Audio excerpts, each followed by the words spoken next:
most every week. Really? Where you going?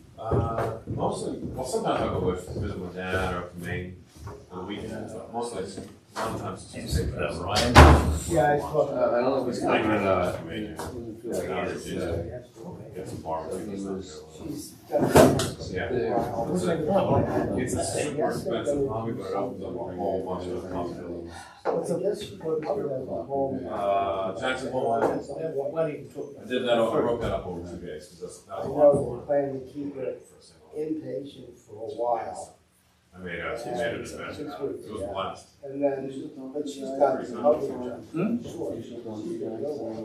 Sure. How long, what kind of airplane?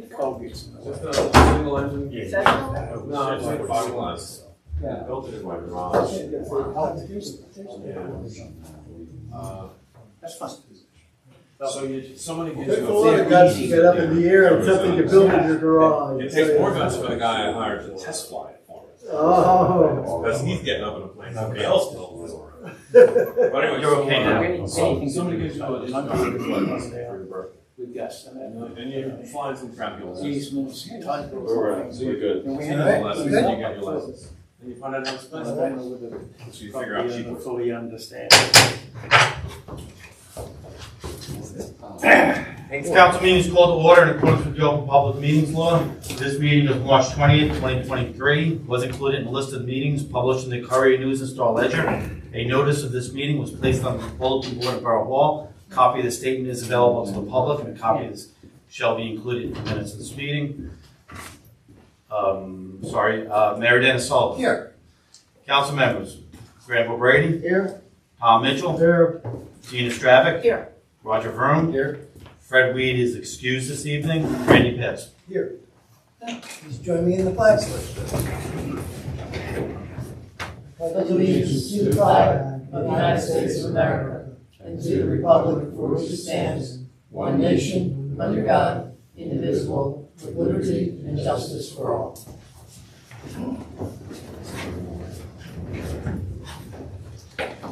We have one set of minutes from March 6th. I need a motion. So moved. Second. Council members, Granville Brady, Yes. Tom Mitchell, Yes. Gina Stravic, Yes. Roger Vroom, Yes. Randy Pitts. Yes. All right. Departmental reports and notices as listed. Committee reports. We'll start to my right with Dr. Brady. Yes, thank you, Your Honor. It's rather short. We do have a resolution later that will allow us a cap waiver of 3.5% over the last year's appropriations. Amounts to about a little over $168,000 over the 2022 spending. And to get a cap that's required, if we exceed our cap, we get a cap waiver. We are applying the pilot fund revenue to offset the cap, and that will not increase our taxes over and above what we normally had budgeted for. You may recall that the spending increase was a result of a 24% higher health care insurance bill that the state had forced upon us. And a lot of towns have been strapped by that, but thankfully we haven't been. And on the flip side, they mandate increases in costs without funding them. But as I said, on the flip side, we have been fortunate enough to receive grants for many of our projects. I guess it evened out, so we'll explain this and many of the other issues when we introduce our budget next month, and that is my report, Your Honor. And just to reiterate, that cap waiver is something we do this time every year. Yeah. Okay. That's what I'm showing. On Saturday, Jason Karaskis, on behalf of the community, did a cleanup day. The Environmental Commission has their formal cleanup day and tree planting event and green fair on April 22nd, as previously reported. They did meet last week to discuss business and working hard at their projects. It's amazing what you can find when you go into the weeds and the bushes. I found remnants of a soccer ball over at Vandermeer School. It looked like it might have been there since I was there.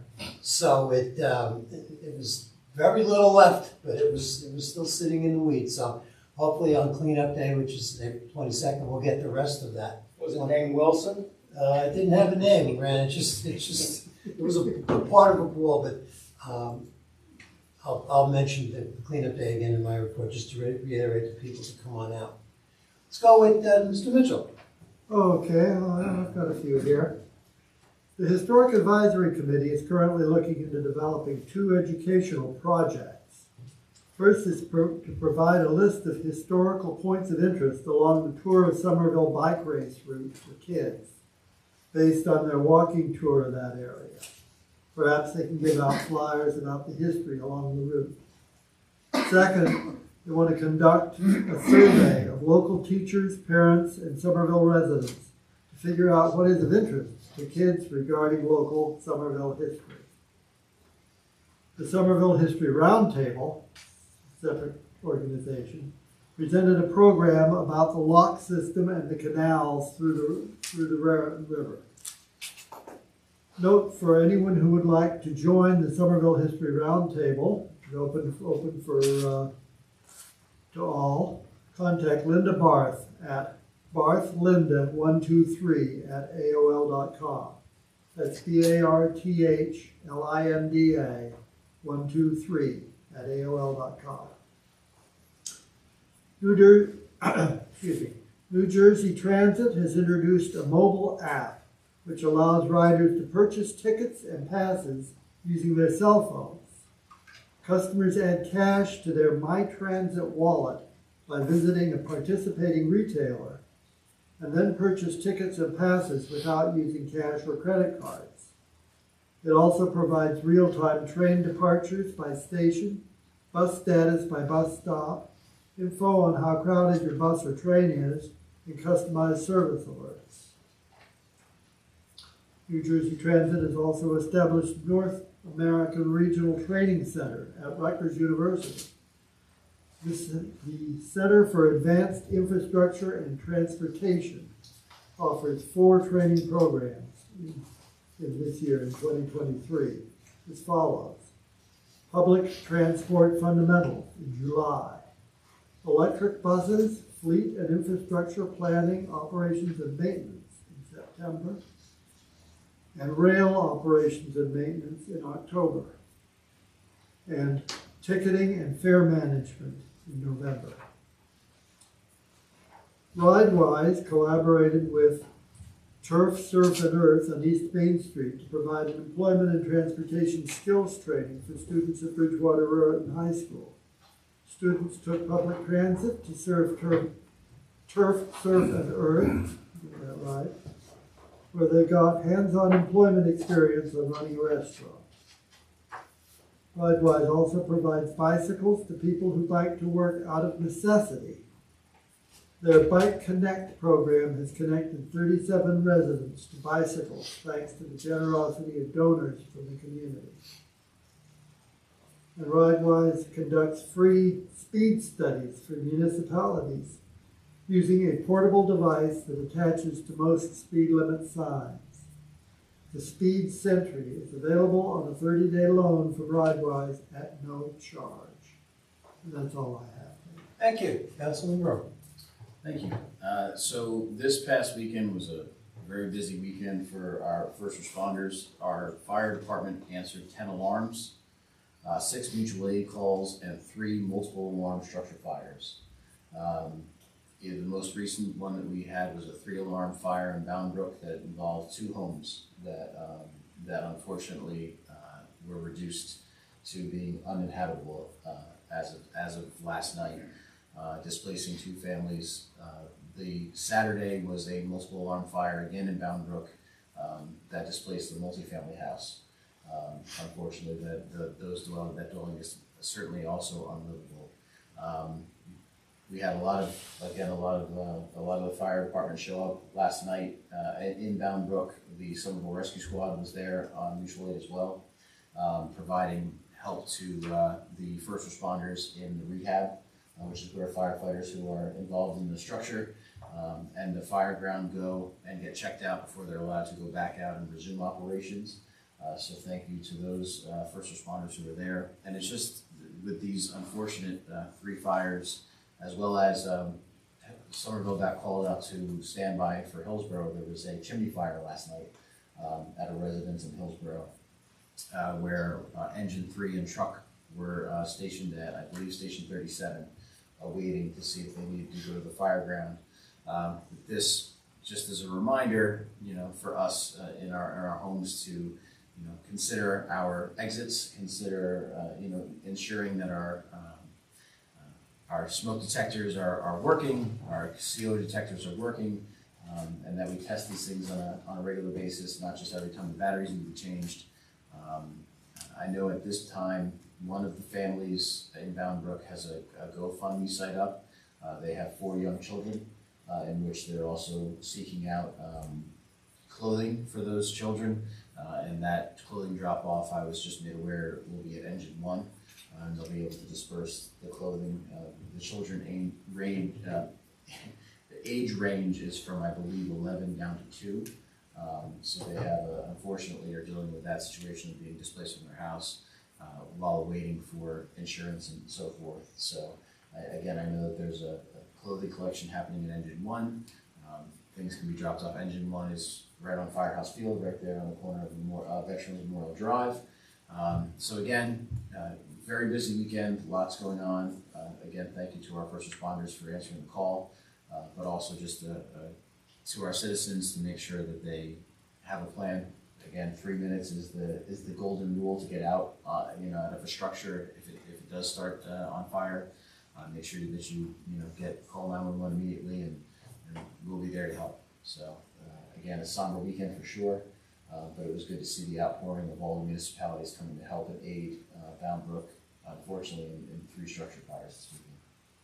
And I believe there are new recommendations for the placement of smoke alarms. Could you just review that again? Yes. So the new recommendation is every room of your house. So you should have a smoke alarm in every room, especially the bedrooms. And inside the bedrooms, I know previous knowledge was in the hallways. That's what most people have in their homes. But now the recommendation is to have them placed inside the bedrooms. The other recommendation is to sleep with your doors closed. Because even though you may have a very thin wood door separating you from your hallway, it can do quite a lot to save your life and also stop from having all that smoke and nasty chemicals coming into your bedroom. So again, the new knowledge and the new recommendations are to have a smoke alarm in every room, especially the bedrooms, to make sure that they're there in every bedroom. So that way, you're quickly aware that something may be going on.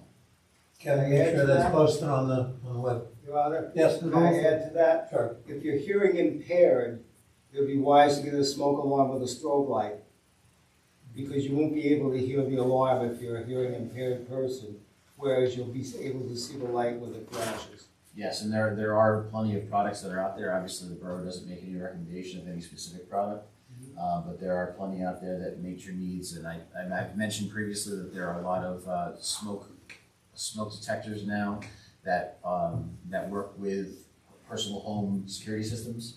I know that there are smoke detectors that work with Ring and all the other ones. Some of them are listeners, and you place that in your house and it'll listen for a smoke alarm going off, and then it will call dispatch. And those can be retrofit into current security systems if we have them, again, in single or multifamily homes that don't have a central alarm system. And also, get your chimneys swept. An ounce of prevention is worth a pound of cure. Thank you. Charlie? Right. Real quick for me, we're waiting for the 25-mile-an-hour signs to go up on state and county roads that have been recently approved. I have a meeting coming up in 2 weeks with RideWise to, in conjunction with our public information officer, develop a public relations outreach to not only remind our residents, but our visitors and people that work in town about the new regulations and what they can do to make sure that they stay 25 or below. So Kevin, as soon as we get a notice from the state that those signs are going up, let me know and we'll accelerate that.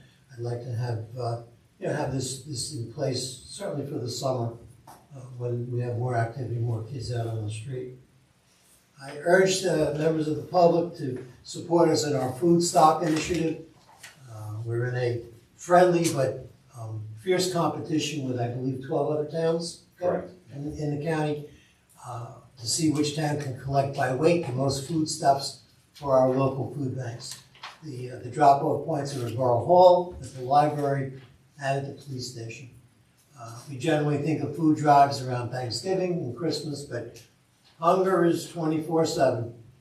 And you wouldn't think that there's a hunger issue in New Jersey, or especially in Somerset County.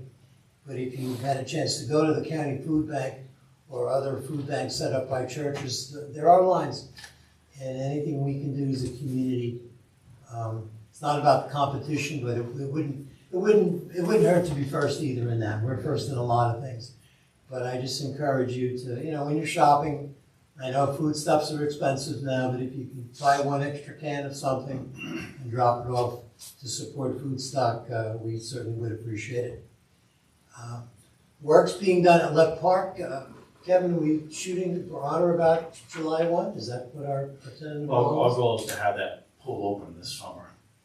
So, certainly, usually by Memorial Day weekend, their timeline is all weather dependent. Of course, so far they're moving pretty well. And so we'll keep, the public posted on that, and we'll have a big splash event when it's open.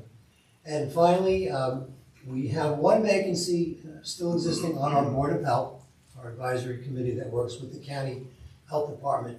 So if you have any interest in serving on our Board of Health, if you would send your resume to Mr. Sluka at Borough Hall, we'll take a look at it. I believe that it is a finite committee. There are certain numbers of people that we can exceed, but as of this morning, we have one vacancy. So if you have some interest, send your resume to Kevin at Borough Hall. We'll take a look, and we'd like to bring you in on our Board of Health. And that's all I have for tonight. One ordinance for introduction, 2702, 23-0320. An ordinance providing funding for various capital purposes for the Borough of Somerville and appropriating $1,668,800 for such purpose. Motion for introduction. I so move. Second. Okay. Council members Granville Brady, Yes. Tom Mitchell, Yes. Gina Stravic, Yes. Roger Vroom, Yes. Randy Pitts. Yes. All right, we have a series of ordinances for public hearing and adoption. We'll take each one of those public sessions separately. 2698, 230306, an ordinance to exceed the 2023 municipal budget appropriation limits and to establish a cap bank. Motion to open public hearing. So moved. Second. Council members Granville Brady, Yes. Tom Mitchell, Yes. Gina Stravic, Yes. Roger Vroom, Yes. Randy Pitts. Yes. Public hearing? Any public comment? Hearing none, motion to close? So moved. Second. Council members Granville Brady, Yes. Tom Mitchell, Yes. Gina Stravic, Yes. Roger Vroom, Yes. Randy Pitts. Yes. All right, motion for adoption. So moved. Second. Council members Granville Brady, Yes. Tom Mitchell, Yes. Gina Stravic, Yes. Roger Vroom, Yes. Randy Pitts. Yes.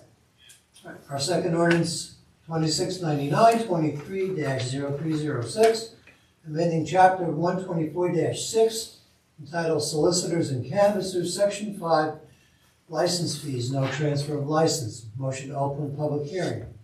So moved. Second. Council members Granville Brady, Yes. Tom Mitchell, Yes. Gina Stravic, Yes. Roger Vroom, Yes. Randy Pitts. Yes. Public hearing on this ordinance. Hearing no public, motion to close. So moved. Second. Council members Granville Brady, Yes. Tom Mitchell, Yes. Gina Stravic, Yes. Roger Vroom, Yes. Randy Pitts. Yes. Motion for adoption. So moved. Second. Council members Granville Brady, Yes. Tom Mitchell, Yes. Gina Stravic, Yes. Roger Vroom, Yes. Randy Pitts. Yes.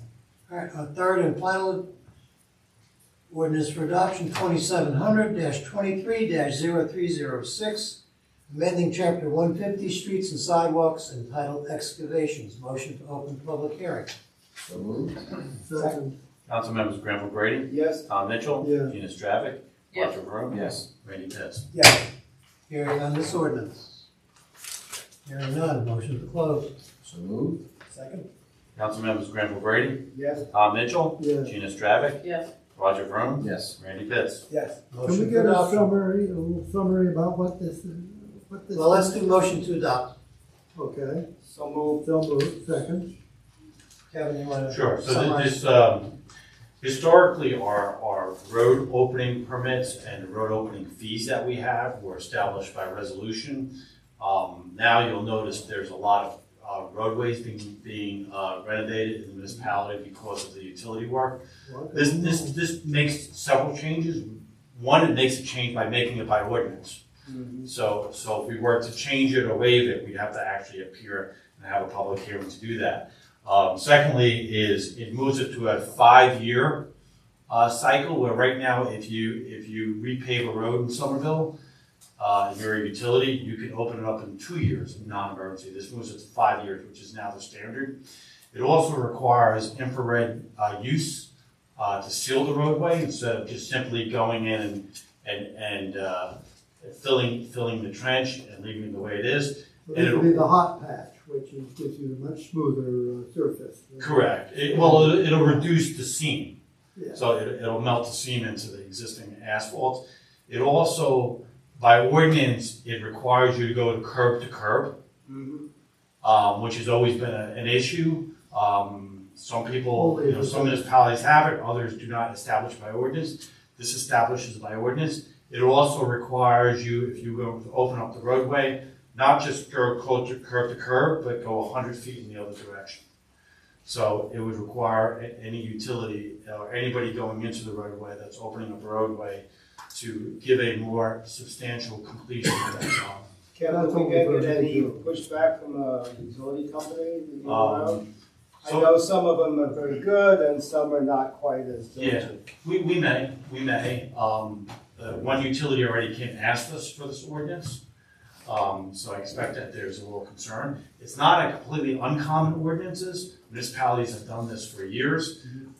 They have a utility company can, in most cases it's an emergency, so it works its way around that. So if there's a gas leak or so forth, but if it's a non-emergency, they are to comply with the ordinance. They could certainly make an appeal to the BPU regarding any unfairness that they believe, but I will confess, I didn't write this ordinance. I stole this ordinance. So it's other people have this ordinance. And it does, we have so many roads being done over now. Like before, it almost to have this type of ordinance would be a stretch. This is important now because a lot of them, one thing the administration has done in the last couple of years is pave the roads. So other than getting a lot of grant money, having New Jersey American Water, having PSE&G, and working with them, we've paved a lot of roads in this town. So the key is to keep them that way. Kevin, what roads are exempted on this? We don't own roads that we don't control. So like East Main Street would be one. Part of East Main, Mountain Avenue. Okay. Yeah, State Highway, obviously. Because I see the famous track running down, which ends up being a gully, and that's an issue. But yeah, you can't do anything about that. Not on the road, we don't have jurisdiction. This talks about sidewalks. Does the homeowner have to be concerned about this at all? Well, if they're ripping up the sidewalk, the utility needs to repair that. So if a homeowner is repairing their sidewalk or wants to do the homeowner. Does this pertain? No, this doesn't refer. Only for utility workers. And Tom, to your point about the paving, Public Service gave me a map a couple months ago about projected road repairs over the next 3 years, and Kevin, it's probably a third to half the town. Expensive. Very expensive. Well, and this does come on the back of the fact that we've actually had roads paved last year that are now actually being dug up, which is obviously a concern. Now, those particular roads, the utility has been very good in the sense that their plan is to redo the whole road.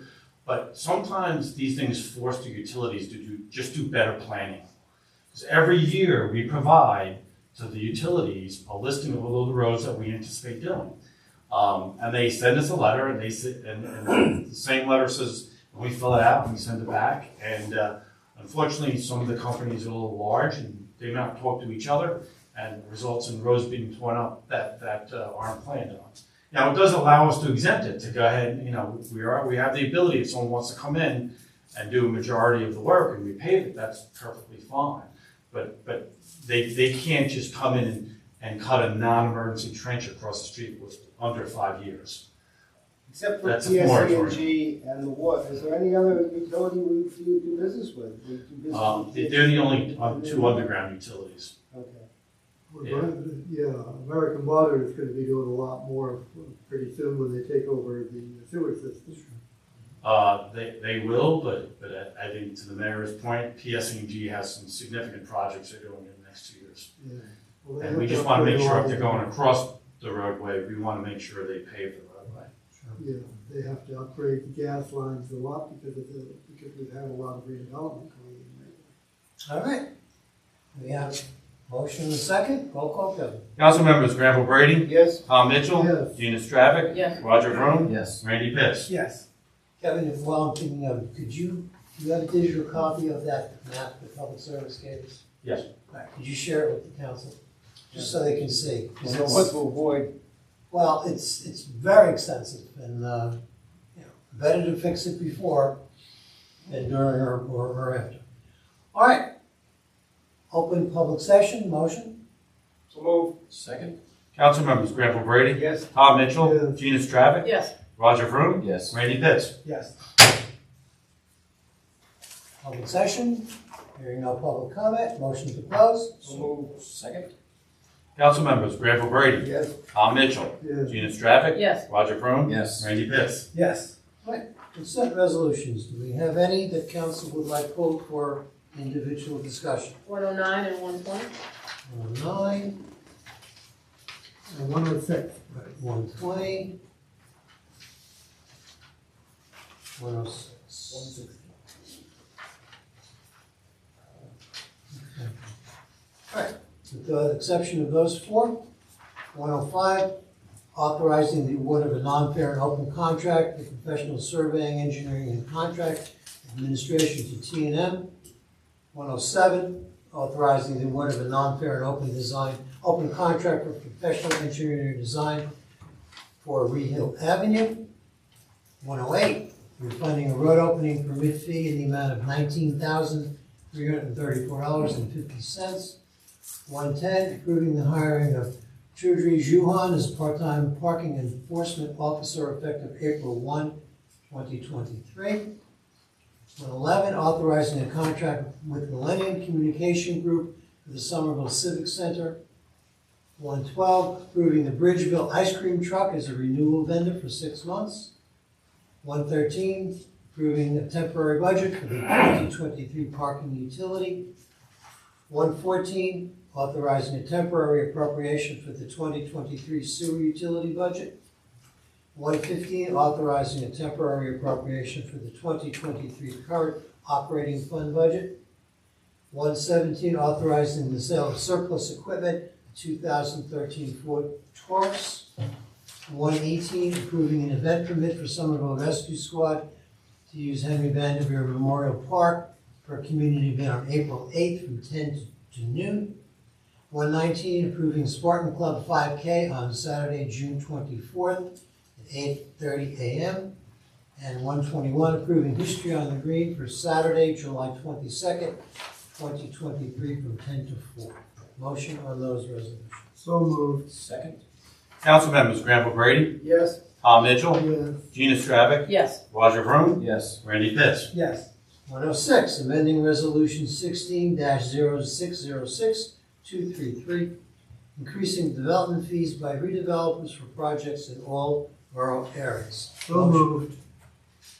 second, Question? I just wanted to point out, there's been some talk at some of the meetings prior to this, people saying, that the developers are not paying their share. Want to point out that the developers that this covers the borough's costs associated with development.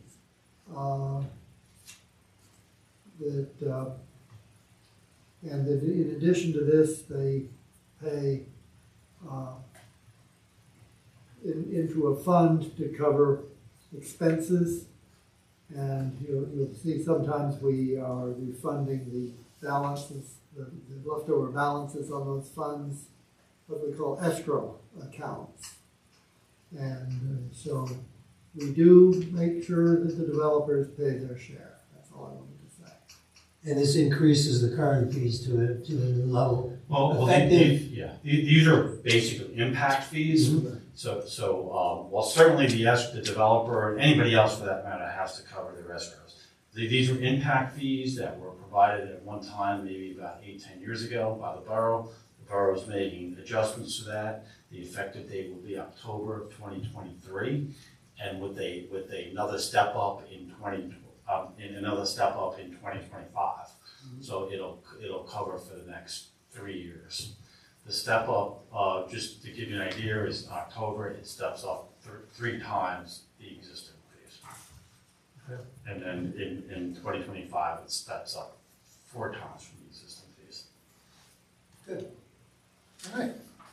Roll call. Council members Granville Brady, Yes. Tom Mitchell, Yes. Gina Stravic, Yes. Roger Vroom, Yes. Randy Pitts. Yes. Resolution 109, authorizing the issuance of a request for expressions of interest for the redevelopment of certain properties located within the West Main Street redevelopment area, Block 119, lots 801, 14, and 16, and Block 120, lots 1, 10, 11, and 12, as shown on the tax map. Motion for adoption. So moved. Second. Comment, questions? I'd just like to say that I think it's imperative that we have a request for proposal process on this with public input. Understanding that this is just for interest, but that we should not do anything with property until public has input. We look at the master plan, redevelopment plan, and a proposal that we put out for bid. I agree. I would like to concur with that, and also to add that this area includes some buildings that should be preserved, and we've talked we've talked about preserving these buildings, including the post office building and the bank building, as well as I think it's actually right across the street from them, one of the few remaining octagon houses in the country.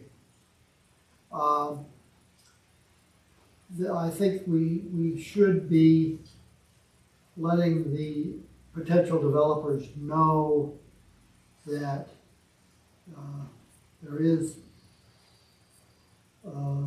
property that we want preserved on here, as opposed to demolish everything and